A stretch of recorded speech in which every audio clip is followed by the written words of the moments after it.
बलराम जी की wife Revati was a time traveller. आधे घंटे जो रुक गए ब्रह्मलोक में, हाँ, वो आधे घंटे ब्रह्मलोक का यहाँ पे कई हजारों लाखों करोड़ों सालों का था। तो ये टाइम ट्रेवल का कॉन्सेप्ट वहाँ पे है। ये स्टोरी कोई ग्रंथ में लिखी हुई है? ये स्टोरी है हमारे अच्छा। पुराणों में है ये स्टोरी।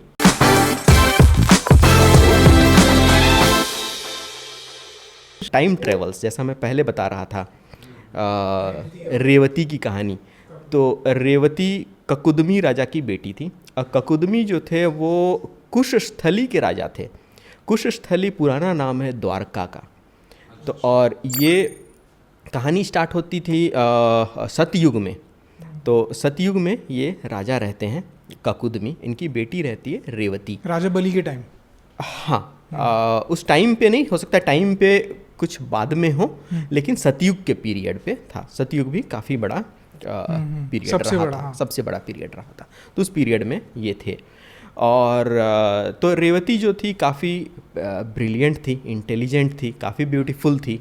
तो उसके लायक कोई वर नहीं मिल रहा था उन्हें। तो उन्होंने कहा कि अब मुझे इससे हेल्प मिल सकता है सिर्फ ब्रह्मा जी से। तो वो ब्रह्मलोक जाने के लिए अपना यान तैयार किया उन्होंने और उस यान से ब्रह्मलोक गए। यान मतलब एरोप्लेन? यान मतलब some kind of flying machine, कुछ उड़ने वाला, अरे मे बाप बी रे। कुछ विमान, कुछ रहा होगा। तो इन्होंने अपना एक विमान तैयार किया और उस विमान से वो ब्रह्मलोक गए। जब वो ब्रह्मलोक गए तो ब्रह्मा किसी मीटिंग में बिजी थे, यक्षों के साथ उनकी एक मीटिंग चल रही थी। अब तो उन्हें कहा गया कि आपको थोड़ी देर रुकना पड़ेगा। तो वो थोड़ी देर करीब रुके, करीब आधे घंटे वो रुके। आधे घंटे के बाद ब्रह्मा जी ने उन्हें समय दिया। तो ब्रह्मा जी के पास वो आए कि मैं अपनी पुत्री के लिए एक वर ढूंढ रहा हूँ। इस वक्त पूरे भूलोक में कोई ऐसा वर नहीं है जो इतना अच्छा हो, जो कि मेरी पुत्री के लायक हो। तो आप बताइए, मेरे पास कुछ लिस्ट है, मैं लेके आया हूँ। ब्रह्मा जी आप बताइए कि इनमें से कौन सही है। Choose one. Choose one. तो ब्रह्मा जी हंसने लगे और ब्रह्मा जी बोले कि जब तक तुम यहाँ पे थे तब तक ये सारे जो लिस्ट तुमने बताए हैं सब मर गए हैं। नहीं सिर्फ ये मर गए हैं, वो पूरा तुम्हारा वो युग खत्म हो गया है। और नहीं ये युग खत्म हो गया है, कितने सारे महायुग खत्म हो गए हैं जब तक तुम यहाँ पे आधे घंटे बैठे थे। मतलब जो ट्रैवल करके वो आए इतने में। हाँ, जब ट्रैवल करके आप पहुँचे, यार आधे घंटे ट्रैवल करने में तो ज़्यादा समय नहीं गया, बट आधे घंटे जो रुक गए ब्रह्मलोक में, हाँ, वो आधे घंटे ब्रहमलोक का यहाँ पे कई हजारों लाखों करोड़ों सालों का था भूलोक में। तो फिर अभी जाओ, अभी वहाँ पे 27 महायुग बीत चुके हैं और अभी का जो 28वां चल रहा है वहाँ पे द्वापर युग अभी चल रहा है, जहाँ पे भगवान विष्णु ने श्री कृष्ण का अवतार लिया है और श्री कृष्ण के बड़े भाई हैं बलराम, वही इसके लिए उपयुक्त वर होंगे। तो फिर वो भी तब मिलेंगे अगर अभी निकले तो, और वो भी तब मिलेंगे अभी निकले तो, वरना वो युग भी निकल जाएगा।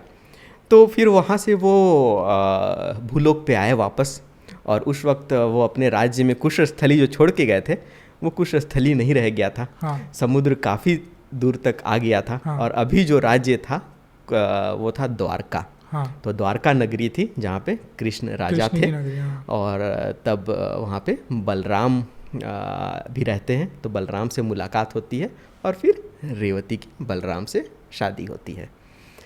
तो ये तो एक स्टोरी है। अब यहाँ पे देखिए जो टाइम डिफरेंस बताया गया है कि वहाँ पे आधा घंटा, हाँ, और यहाँ पे कई हजारों लाखों साल का बीतना। करेक्ट। तो ये टाइम डायलेशन कहा गया है इन फिजिक्स टर्म्स, जो कि मतलब आइंस्टाइन ने टाइम डायलेशन इसे कहा कि हम दूसरे टाइम प्लेन में चले जाएं तो वहाँ पे अलग स्पीड पे टाइम मूव करता है, यहाँ पे अलग स्पीड पे टाइम मूव करती है। और वापस जब आते हैं तो उस टाइम पे नहीं आते हैं, सम टाइम इन फ्यूचर आ जाते हैं। तो एक तरह से अगर हम भूलोक को रेफरेंस मानते हैं तो भूलोक में उन लोगों ने टाइम ट्रैवल किया है। वो हजारों करोड़ों साल पहले निकले तो आधा घंटा कहीं पे स्पेंड किया और फिर जब वापस आए तो फ्यूचर में चले गए। तो ये टाइम ट्रैवल का कॉन्सेप्ट वहाँ पे है, जो कि महाभारत की एक स्टोरी, महाभारत एक एपिक है, उसमें बहुत सारी स्टोरीज हैं। महाभारत की एक स्टोरी है और ये हमारे पुराण में भी है।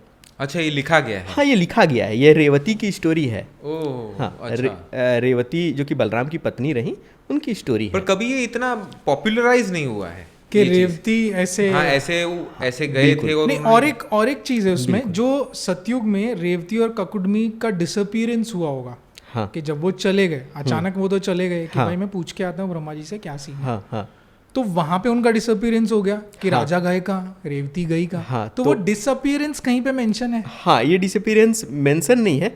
जब वो वहाँ से गए थे हाँ। तो अपने जो सेनापति थे, उन सेनापति को उन्होंने पूरा राजकाज सौंप के गए थे कि अगर इस दौरान हम किसी दूसरे लोक में जा रहे हैं, कुछ भी हो जाए तो तुम्हें संभालना है।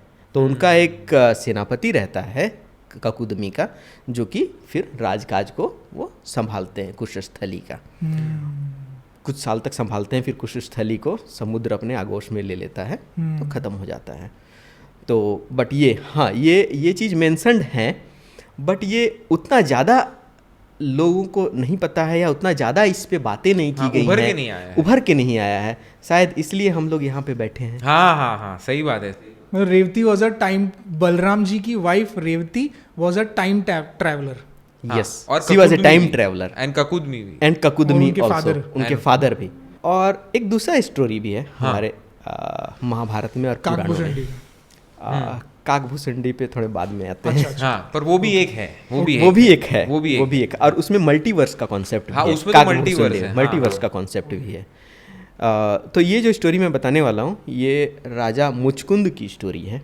अच्छा। राजा मुचकुंद जो थे वो राम के एंसेस्टर्स में से एक अच्छा, थे, इक्ष्वाकु। पूर्वज में से एक थे। इक्ष्वाकु से। हाँ। हाँ, इक्ष्वाकु वंश के थे। और तो वो काफ़ी पराक्रमी थे, और उस टाइम पे जितने भी जो भी भूलोक के राजा हुआ करते थे, वो देवासुर संग्राम में शामिल होते थे। कई बार मंधाता राजा जो उनके पिता थे, वो इंद्र का साथ देने के लिए बैटल में गए थे, युद्ध में शामिल हुए थे। ये भी गए थे, दशरथ भी गए थे कई बार, राजा दशरथ। तो ये जिनके बारे में मैं बता रहा हूँ, मुचकुंद, एक बार ऐसे ही देवासुर संग्राम हुआ, और ये संग्राम इंद्रलोक पे हुआ, भूलोक पे नहीं हुआ। तो इन्हें इंद्रलोक जाना पड़ा उनके साथ लड़ने के लिए। और ये काफ़ी दिनों तक ये संग्राम चला। फाइनली जीत हुई इंद्र की और राजा मुचकुंद की, इनकी जीत हुई।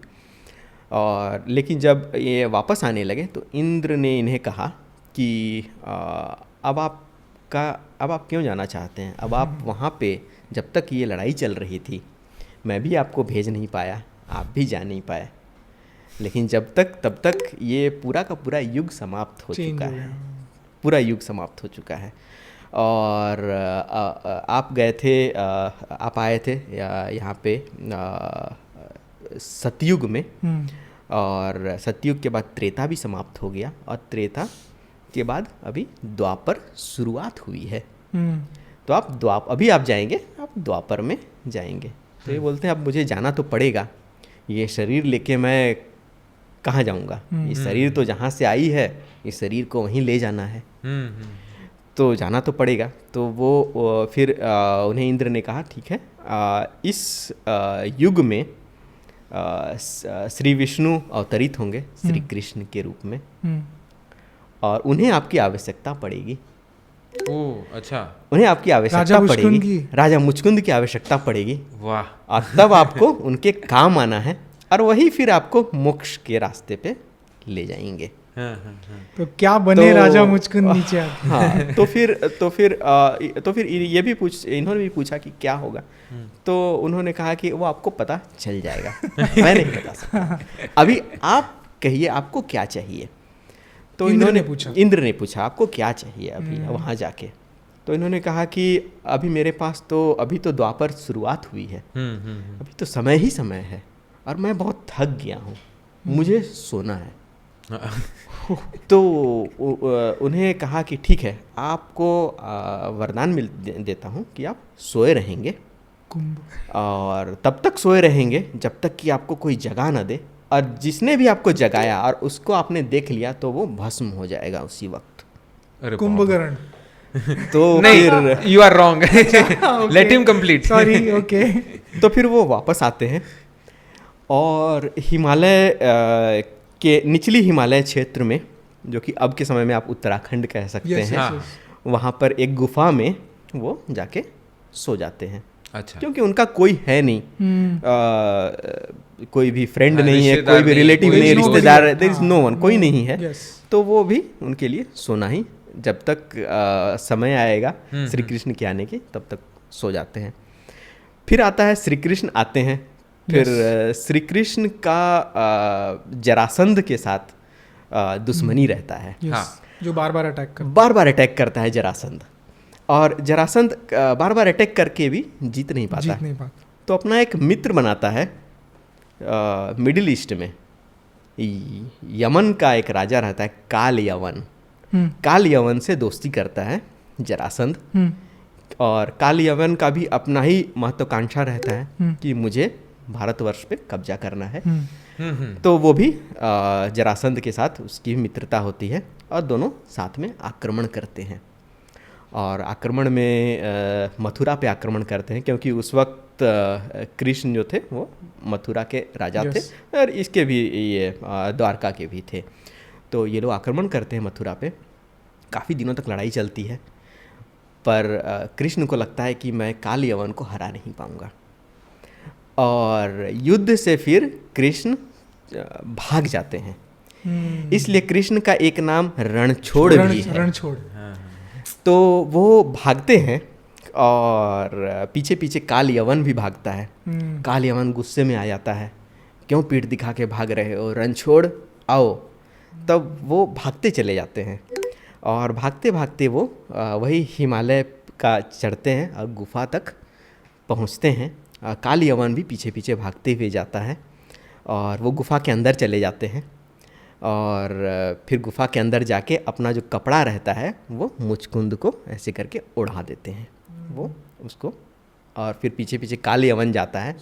काल यवन उठाता है, उठो कृष्ण उठो, और कपड़े को भी हटाता है। तब मुचकुंद खड़े होते हैं और काल यवन को देखते हैं, और देखने से काल यवन भस्म हो जाता है। वाह। तो इसका ही जिक्र इंद्र ने किया था कि आपको कृष्ण की मदद करनी है, वाह। तो जिसका मदद इन्होंने किया। और फिर उसके बाद फिर जब ये जग गए, काल यवन का नाश हो गया, तो फिर कृष्ण ने फिर मुचकुंद राजा को के सामने थे। मुचकुंद समझ गए कि यही श्री विष्णु है, और फिर कृष्ण ने फिर बताया कि क्या करना है, मतलब हिमालय जाके तपस्या कुछ करनी थी, तो जाके किया। उसके बाद फिर मोक्ष की प्राप्ति उन्हें। तो ये स्टोरी कोई ग्रंथ में लिखी हुई है? हाँ, ये स्टोरी है, हमारे अच्छा। पुराणों में है ये स्टोरी। अरे बाप रे। यस, काल यवन की और इसकी। हाँ, ओ हो। ये स्टोरी पुराणों में है।